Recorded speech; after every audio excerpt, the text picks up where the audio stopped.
동시에 들으셨습니다. 지금 시각은 6시 15분입니다. KBS.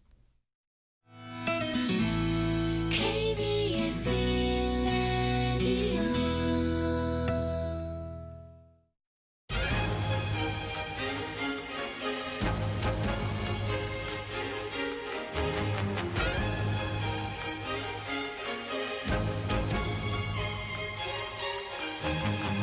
오늘 아침 일라디오.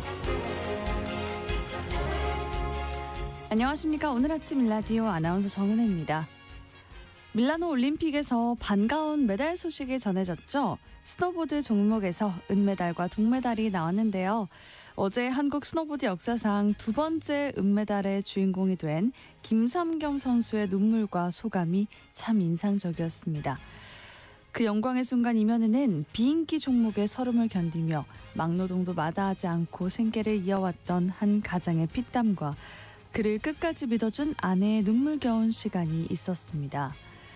누구나 꿈을 이루는 과정은 참 쉽지 않은데요. 요즘은 빨리 성공하고 또 빨리 돈 버는 것 자체가 누구나 꿈이 되어버린 것 같기도 하죠.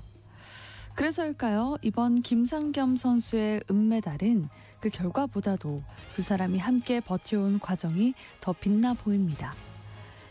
올림픽 같은 국제 스포츠 대회가 늘 감동을 주는 이유는요. 이런 인간 승리의 드라마가 우리 삶과 닮아있기 때문일 텐데 올림픽의 인기도 땀과 노력의 가치도 예전만큼 주목받지 못하는 시대지만요. 저 사람도 힘든 시간을 버텼구나. 결국 해낼 수 있구나. 다시 한번 이런 마음을 떠올리게 합니다. 비록 힘들고 오래 걸리더라도 꿈은 결국 자신만의 속도로 도착할 수 있는 것 아닐까요? 그때까지 결코 포기해선 안 되는 게 희망을 갖는 일이고요. 절박할수록 꿈에 더 가까워지는 게 아닐까라는 생각도 해보게 됩니다. 2월 10일 화요일 오늘 아침 일라디오 출발합니다.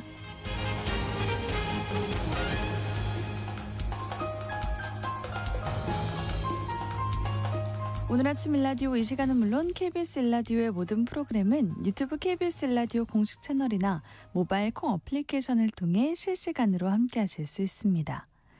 화요일 텃밭 가이드 시간인데요. 거실 창가를 작은 농장으로 만들 수 있는 육묘 방법에 대해서 알아보고요. 청취자 여러분들의 질문에 대해 답변해 드리도록 하겠습니다. 마케팅 아이디어 시간에는 비주류를 향한 따뜻한 마케팅 전략에 대해서 이야기 나눠볼게요.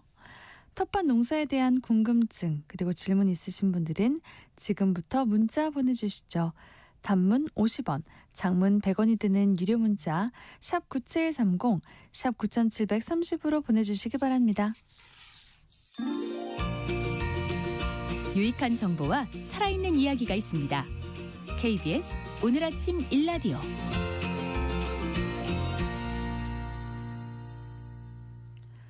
도시농부들의 텃밭 가이드 수원 씨앗도서관 박영재 관장님과 함께합니다. 안녕하세요, 관장님. 네, 안녕하세요. 네, 텃밭 농사에 대한 궁금증과 질문 있으신 분들은 지금부터 문자 보내주시죠. 단문 50원, 장문 100원이 드는 유료 문자 샵 9730, 샵 9730으로 보내주세요. 네, 관장님 지난주에 입춘이 지났어요. 네. 봄과 그 24절기를 시작하면서 어떤 걸 시작을 해야 될까요? 네, 어느덧 2월 중순인데요.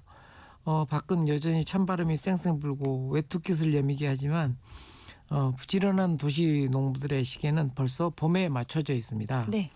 겨울의 끝자락에서 남들보다 한 발 앞서 초록의 기쁨을 맛보는 방법, 바로 육묘인데요. 오늘은 우리 집 거실 창가를 작은 농장으로 변신시킬 육묘 필승 전략을 한번 소개해 보도록 하겠습니다. 오, 육묘. 우리 집 거실 창가를 작은 농장으로 변신시키려면 그 화분이나 상자 같은 걸 준비해야 좋을까요? 지금 어떤 걸 심는 게 좋을까요, 관장님?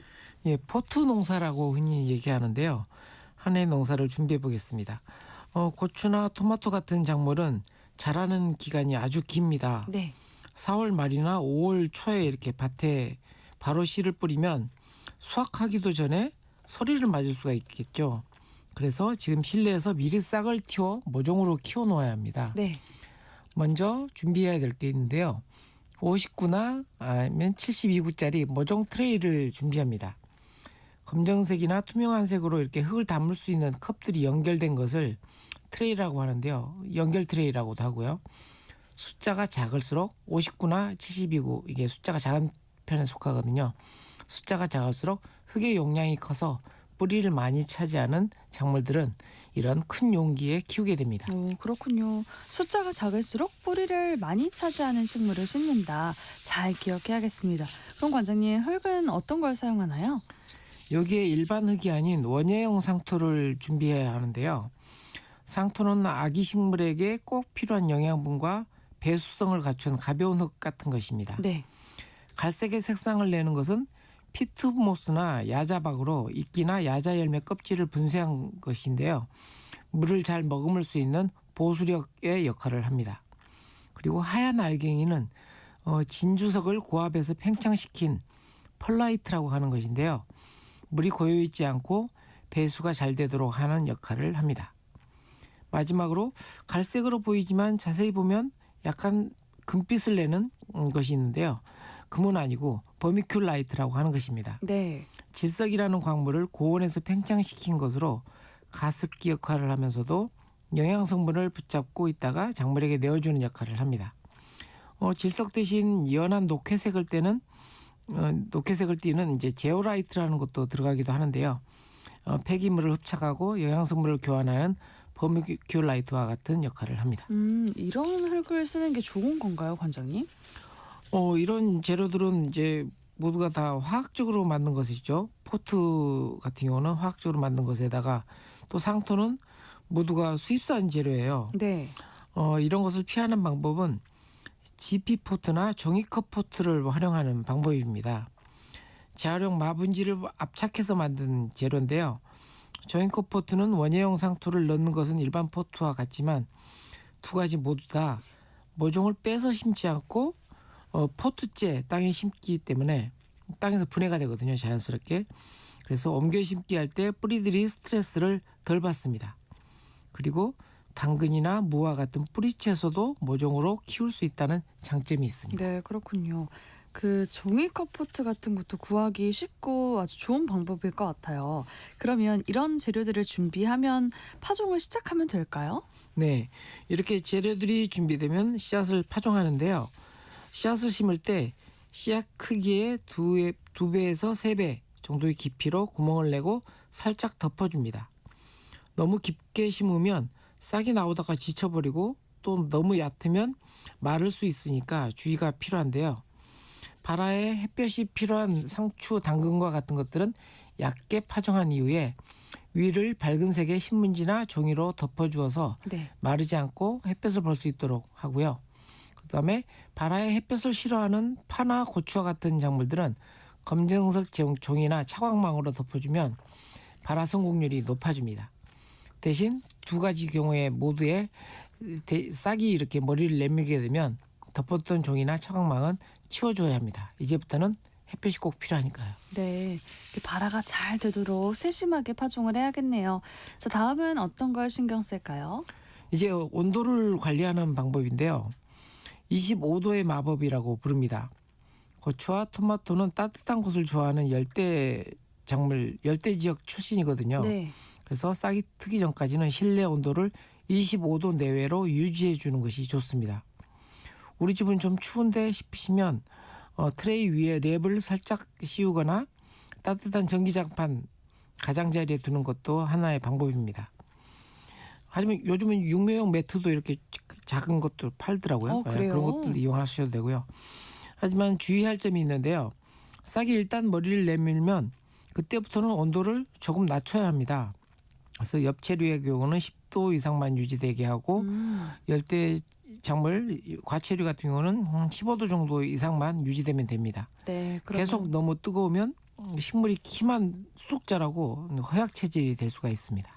좀 따뜻하게 했다가 싹이 머리를 내밀면 그때는 온도를 좀 낮춰야 되는군요. 그러면 그 햇볕을 좀 잘 받게 해주는 것도 관리가 필요하겠죠? 네, 다음은 햇볕 관리인데요. 햇살 샤워를 받도록 해야 합니다. 웃자람 방지를 위한 조치인데요. 정성 어린 햇볕 관리는 특히 아파트에서 육묘할 때 꼭 필요한 일입니다. 가장 좋은 곳은 우리 아파트가 베란다가 남쪽을 향했을 때가 가장 좋죠. 아침 햇볕도 받고 오후 햇볕도 받을 수 있으니까요.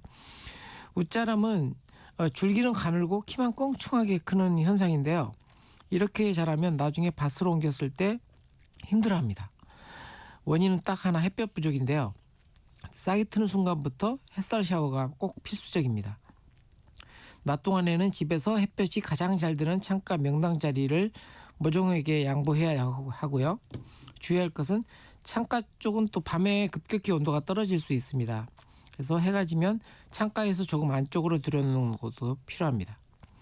식물은 주인의 발소리를 듣고 자란다는 말처럼 하루에 한 번씩 트레이의 방향을 돌려주면 햇빛을 향했던 이파리들이 이제 골고루 햇볕을 받을 수 있게 하는 아주 세심한 작업이 될 수 있고요.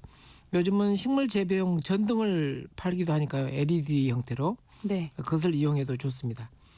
그리고 밤에는 반드시 더 꺼줘야 하고요. 네. 외부 기온이 충분하면 창문을 열어서 환풍을 시켜주는 것도 웃자람을 막고 건강하게 모종을 키우는 방법입니다. 네, 베란다 창가에 그대로 놓고만 있을 게 아니라 낮은 낮대로 밤은 밤대로 이렇게 손이 좀 많이 갈 것 같아요. 자, 이제 남은 거는 물주기인 것 같은데요. 물은 어떻게 주는 게 좋을까요, 관장님? 다음은 물주기인데요. 예. 너무 차가운 물은 작물에 해를 입히기 때문에 물은 미리 모종 옆에 물통에 담아서 상온과 일치시켜서 그 이후에 주는 게 좋습니다. 물을 충분히 준 상태에서 트레이를 한번 이렇게 양손으로 들어서 그 무게를 기억해 두면 언제 물을 줘야 할지 판단하는 데 도움이 됩니다. 종이 재질의 포트들은 물을 받을 수 있는 수반 같은 데다가 아랫부분만 살짝 잠기게 이렇게 해주면 편리합니다.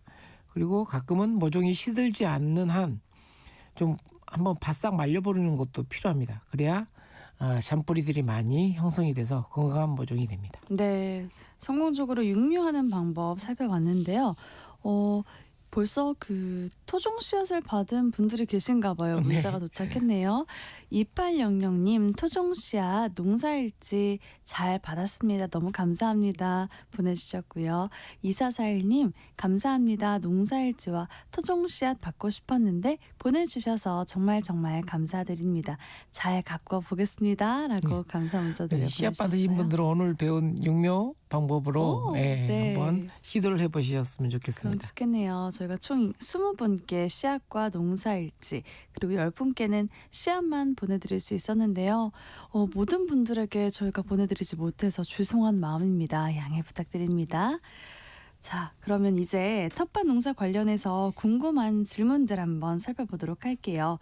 단문 50원, 장문 100원이 되는 유료 문자 샵 9730, 샵 9730으로 계속 문자 보내주시면 저희가 답변해 드리도록 할게요.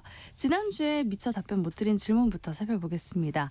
4524님, 서울식물원에서 두메 부추를 씨앗 나눔해왔는데요. 두메 부추를 비닐하우스에 심어도 될까요? 씨앗을 많이 채종해 반납하고 싶어요. 라고 문자를 주셨습니다. 어떻게 하면 좋을까요? 네, 서울식물원에도 씨앗 도서관이 있거든요.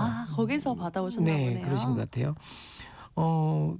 두메부추 비닐하우스에 심어도 되죠. 네, 비닐하우스 안에서 건강하게 키울 수가 있는데요.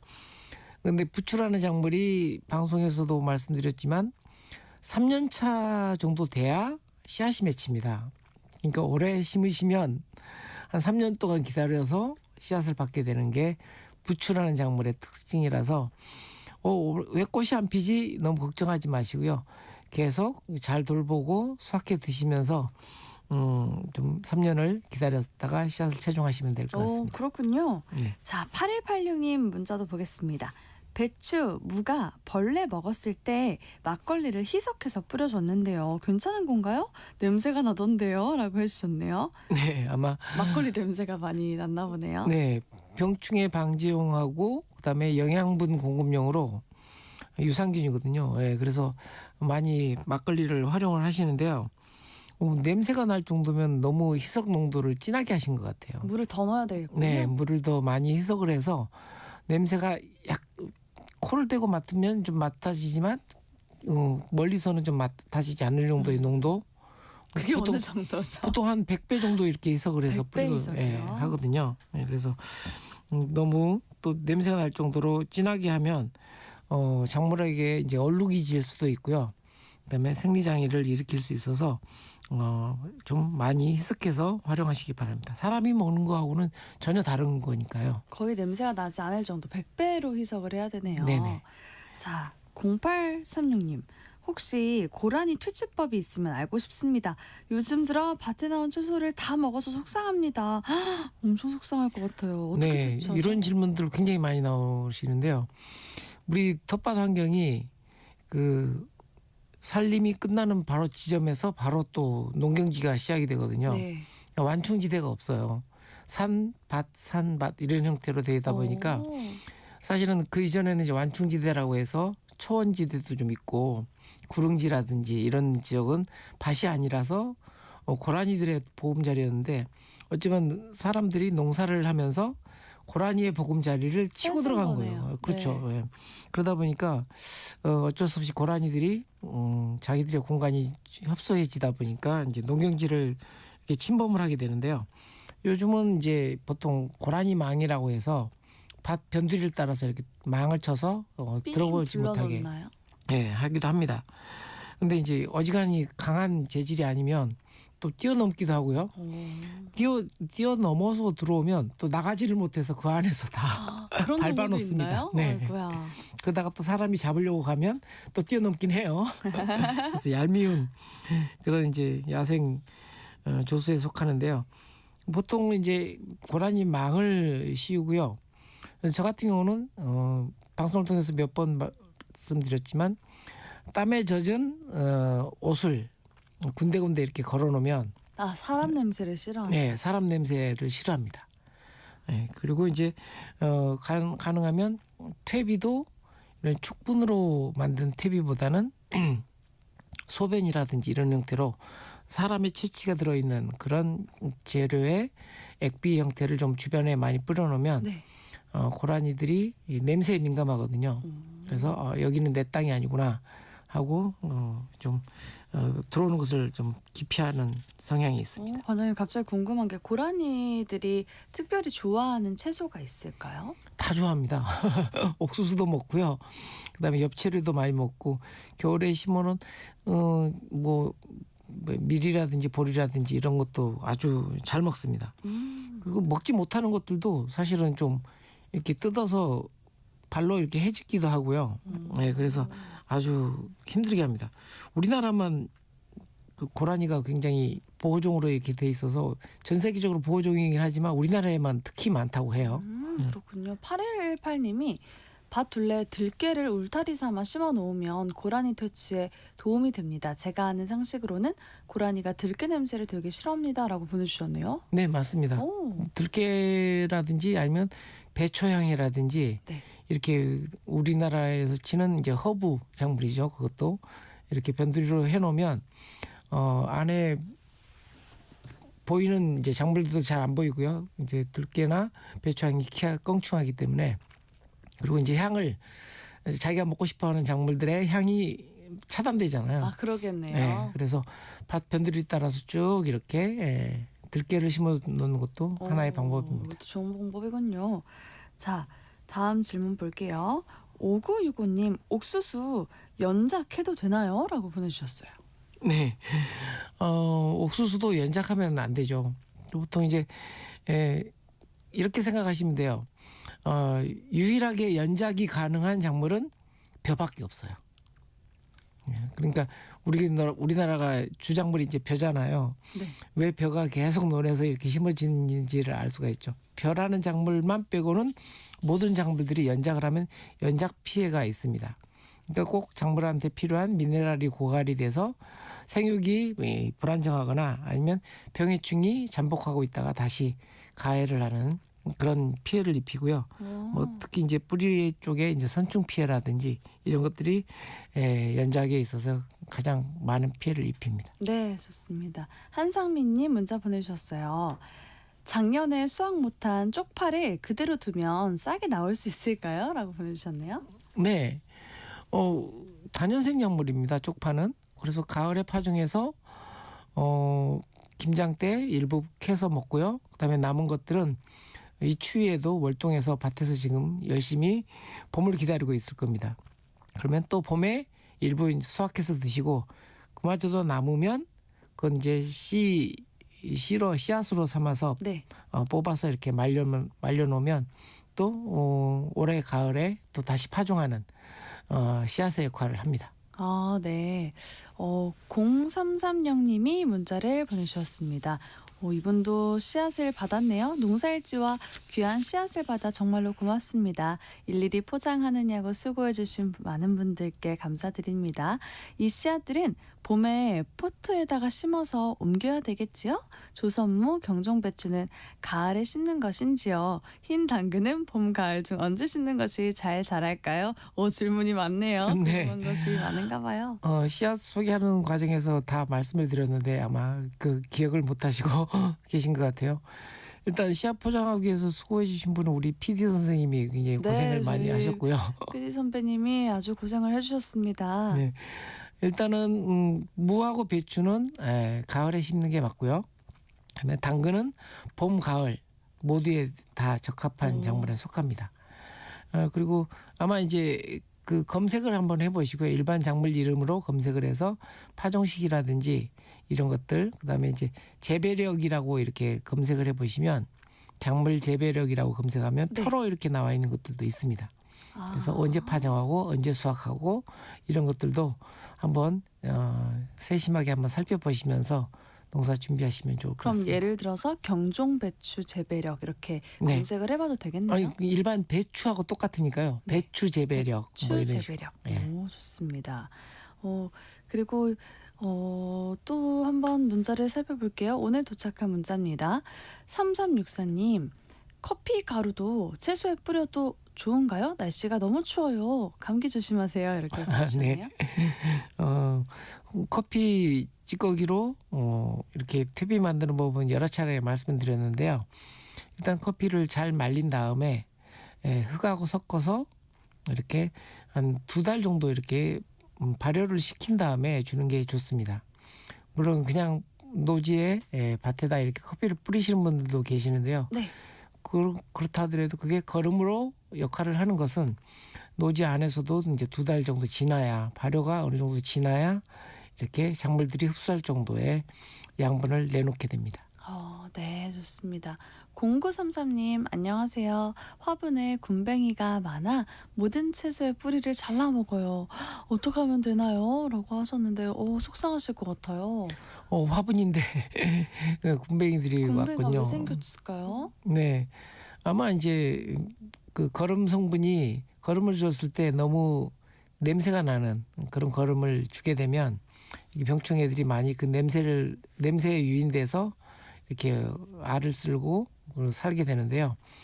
아무튼 화분이니까 깨끗한 흙으로 다시 분갈이하는 일을 하시는 게 좋을 것 같습니다. 네. 이 분갈이할 때 오늘 말씀드렸던 원예형 상토라든지 이런 것으로 분갈이하면 이미 소독이 돼 있고 깨끗한 흙이라서 그런 병충해들이 없고요.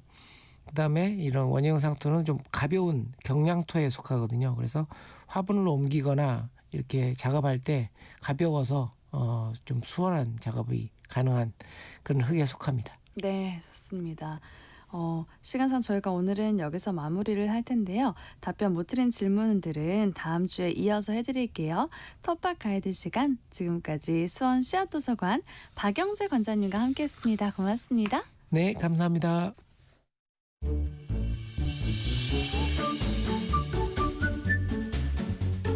아침을 여는 기분 좋은 습관. KBS 오늘 아침 일라디오.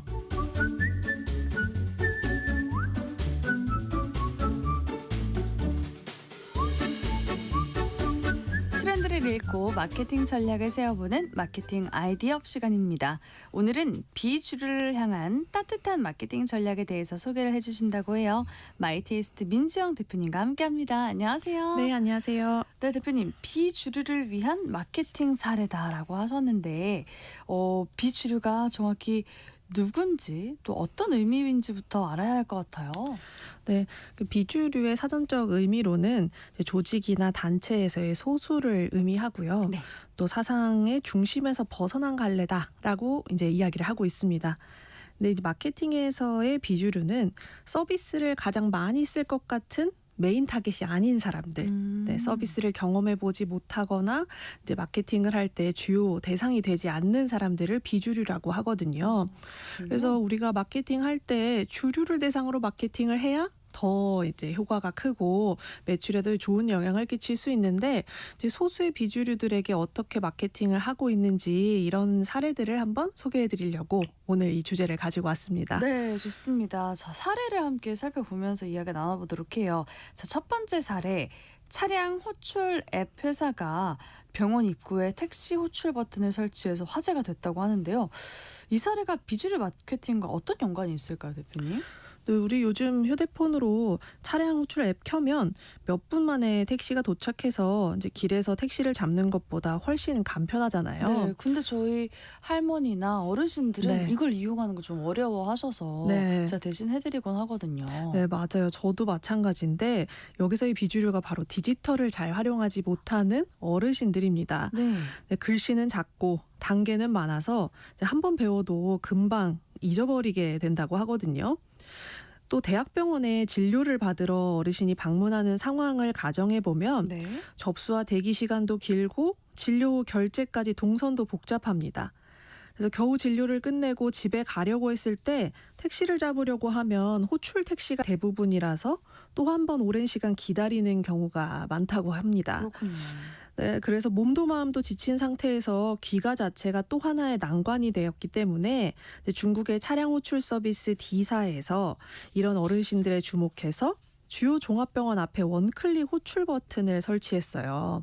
그래서 앱도 심지어 스마트폰도 필요 없고 그 병원 입구 택시 정류장에 커다란 호출 버튼이 있는데 그걸 한 번만 누르면 고객센터로 자동으로 연결돼서 상담원에게 목적지를 말하면 택시가 대신 호출된다고 합니다. 네.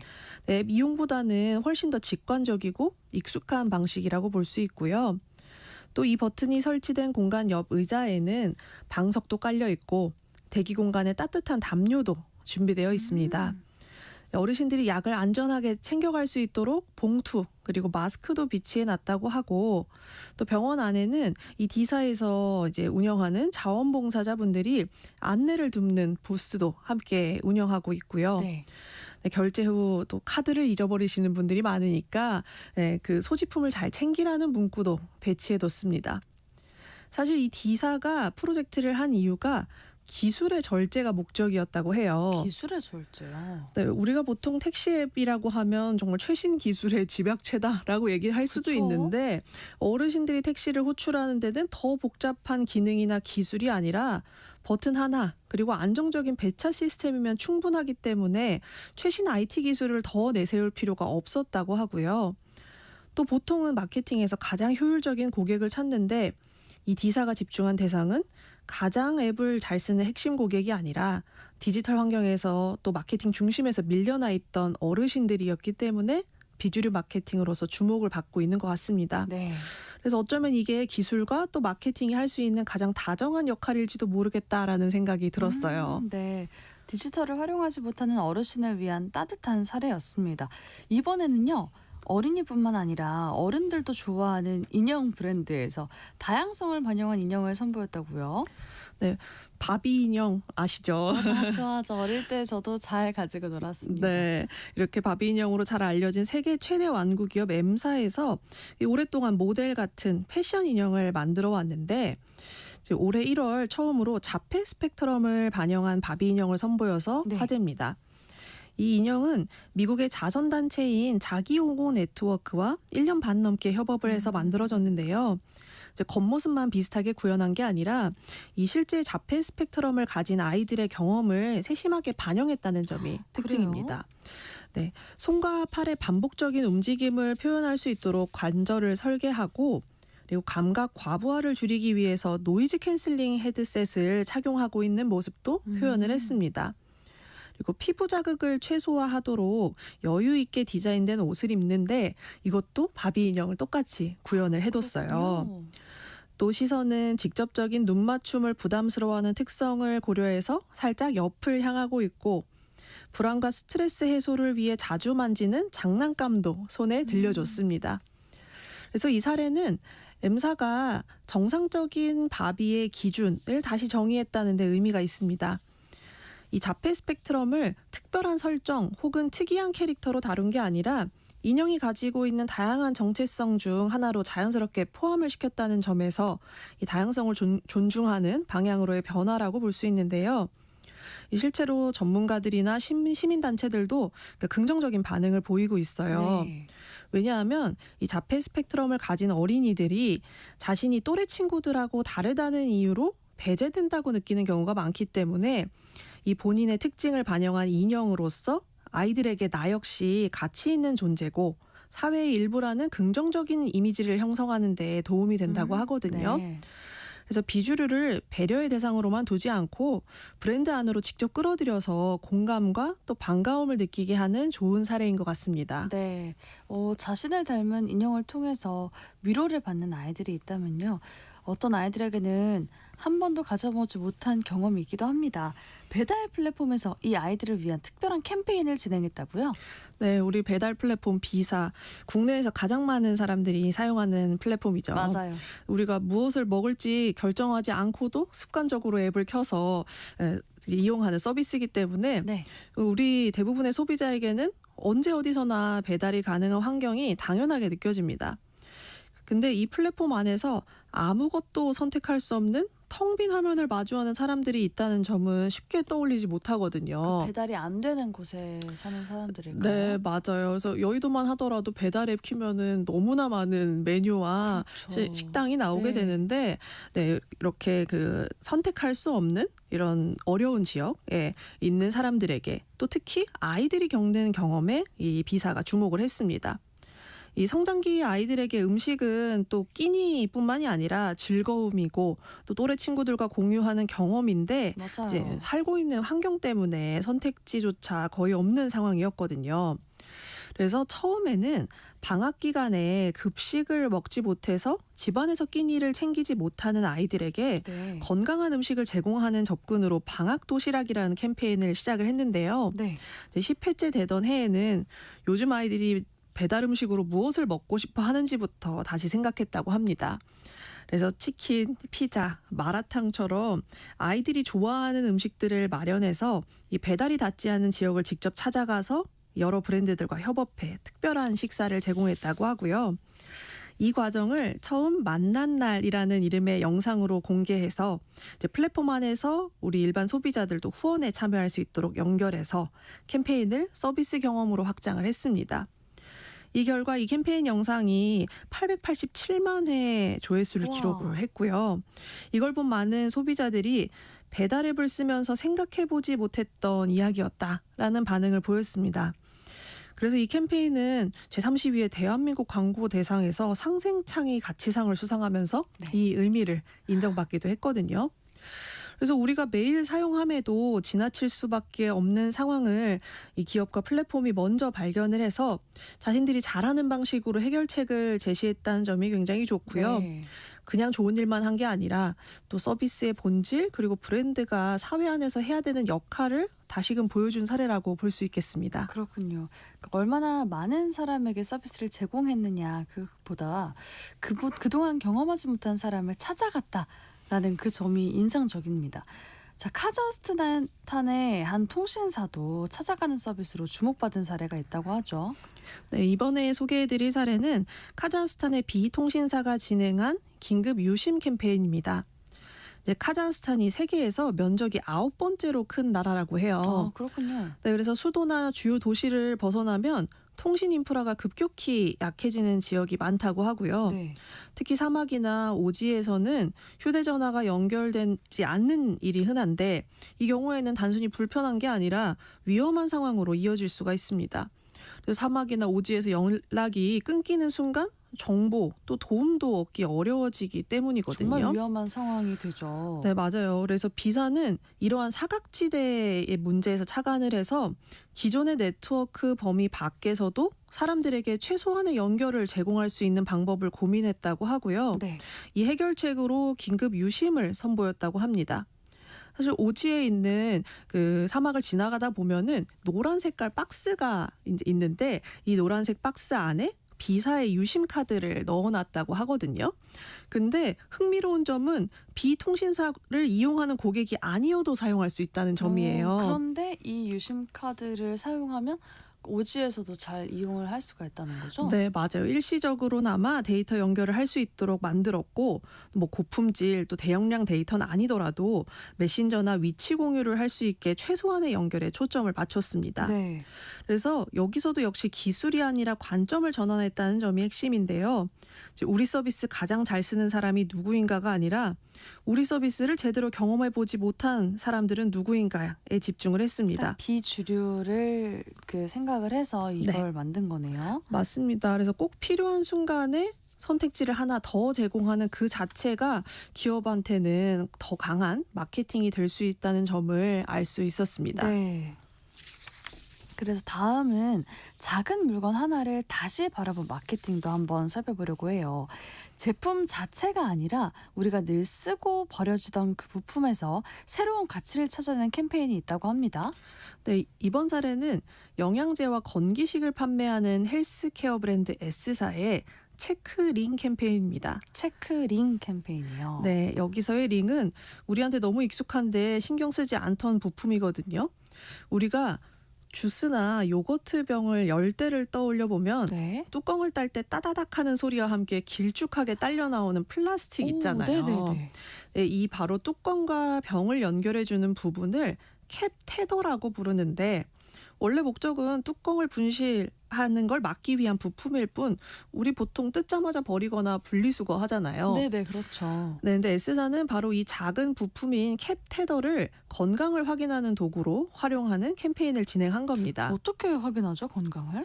네, S사에서 판매하고 있는 단백질 파우더 제품 뚜껑의 테두리, 이 즉 캡 테더를 뜯어서 종아리의 가장 두꺼운 부분에 둘러보도록 했어요. 네. 이 단백질 파우더 제품이 굉장히 큰데 이 둘레가 32cm 정도 된다고 하거든요. 그 대용량 단백질 파우더 말씀해 주시는 건가 봐요. 맞아요. 그래서 종아리 둘레가 32cm 미만인 경우에 어른들의 경우 근감소증 위험의 신호일 수 있다라는 점에 착안을 한 거라고 합니다. 네. 그래서 별도의 복잡한 설명이 없어도 뚜껑을 딴 다음에 이 캡테더를 종아리에 둘러보고 헐렁하다면 다시 한번 자신의 몸을 돌아보면서 운동을 하거나 혹은 심각할 경우 진료를 받아보면 된다라고 안내하고 있습니다.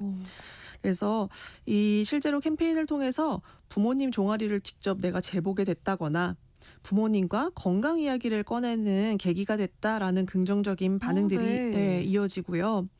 또 노년층의 근육 건강 그리고 근육 건강을 통해서 낙상을 예방한다는 메시지도 자연스럽게 전달을 했습니다.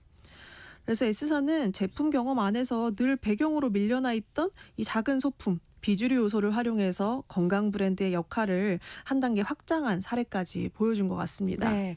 비주류를 향한 마케팅을 통해서 우리가 놓치고 있던 사람들 그리고 가치를 좀 돌아볼 수 있었는데요. 그렇다면요. 마지막으로 주목받지 못했던 행동을 조명한 국내 모빌리티 플랫폼 사례 한번 들어볼까요? 네, 제가 마지막으로 소개해드릴 사례는 국내 K-모빌리티가 진행한 도로 위 히어로즈 캠페인입니다. 이 캠페인은 플랫폼 내 택시, 버스, 대리운전, 배송 등 다양한 모빌리티 종사자들 가운데서 네. 우리 주변의 선행을 실천한 의인을 발굴해 시상하는 프로그램이었거든요. 플랫폼 이용자들에게는 보통 서비스 이용 실적이나 평점을 중심으로 앱 안에서 이제 기록이 되고 배지 같은 보상을 하기도 하는데 이번 도로 위 히어로즈 캠페인은 조금 달랐습니다. 어떤 게 달랐어요? 우리가 이동을 할 때 승객이 갑작스럽게 의식을 잃었을 경우에 심폐소생술을 시행해서 생명을 구해준 버스 기사의 그런 기사나 뉴스 보신 적 있잖아요. 네, 있죠. 네, 우리가 뉴스에 나오는 것뿐 아니어도 사실 뒤에서 이렇게 숨은 의인들이 많은데 또 의심스러운 상황을 예리하게 파악해서 보이스피싱의 조직 수사에 기여한 택시기사분들 같이 이렇게 이동 서비스의 경계를 넘어선 선행을 한 기사님들을 공유하고 또 시상을 하는 프로그램을 진행한 거예요. 네. 그래서 K사는 이 캠페인을 사회공헌의 일환이자 또 플랫폼이 가지고 있는 데이터와 기술을 넘어선 가치의 발견이다라는 목적으로 활용하고 있습니다. 그래서 승객들이 이 기사님들의 숨은 행동을 발굴해서 사연을 남기고 브랜드가 의미를 부여해주면 플랫폼 안팎의 모빌리티 종사자들이 긍정적인 영향력을 발휘했다는 점을 강조하는데요. 네네. 그래서 오늘 이 소개해드린 마케팅이 더 많은 사람들에게 어떻게 새롭게 파느냐보다 어떤 데에 가치를 두고 행동하느냐에 따라서 영역이 더 넓어지니까 평소에 지나치던 고객이나 제품의 요소들을 통해서 생각에 전환해 보시면 좋을 것 같습니다. 오, 그렇군요. 정말로 딱 우리가 놓치고 있던 사람들과 가치를 딱 돌아볼 수 있는 그런 마케팅인 것 같아요. 자, 마음까지 따뜻해지고 또 감동으로 다가오는 마케팅 사례들 살펴봤습니다. 여러분 아이디어를 좀 얻으셨습니까? 지금까지 마이테이스트 민지영 대표님과 함께했습니다. 고맙습니다. 네, 감사합니다. 네, 오늘은 전국 대부분 지역에 눈이나 비가 내린다고 합니다. 건조한 날씨가 좀 완화가 되면 좋겠네요. 출근길에 날씨 변화 신경 쓰시길 바라고요. 전 내일 다시 인사드리겠습니다. 지금까지 아나운서 정은혜였습니다. 고맙습니다.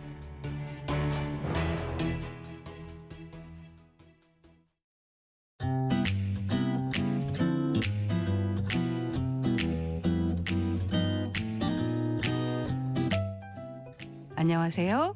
바른말, 고운말입니다. 요즘 아이들은 친구들과 밖에서 놀기보다는